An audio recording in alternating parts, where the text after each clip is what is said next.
So, who are the Windrush Generation? The Windrush Generation refers to Caribbean migrants who arrived in Great Britain between 1948 to 1973. Many were invited by the British government to rebuild the country after World War II and took up jobs in the NHS and other public sectors.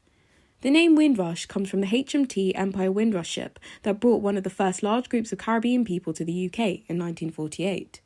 The ship carried 492 passengers, many of them children.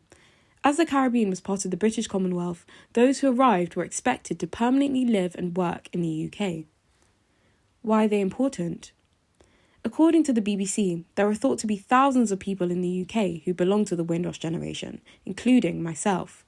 Another source by Migration Observatory Analysis of Labour Force Survey claims that in 2017, there were more than 15,000 Jamaicans living in the UK.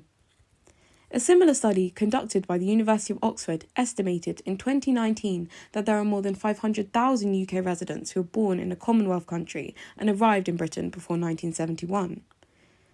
What do the Windrush Generation have to do with today's news? Well, in 2018, a British political problem known as the Windrush scandal had surfaced when it was reported that at least 83 UK residents of the Windrush Generation had been wrongly detained, deported and denied legal rights. Many of the Windrush Generation arrived as children on their parents' passports, and the Home Office destroyed thousands of landing cards and other records.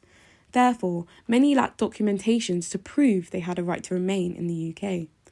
The Home Office demanded proof on individuals to prove their residency predated 1973, and demanded at least one official document from every year they had lived in the UK.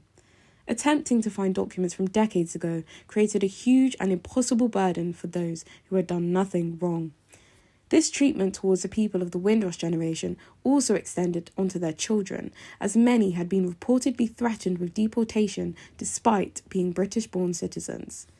In 2018, it was also revealed that the Home Office admitted they had wrongfully detained at least 850 people between 2012 and 2017.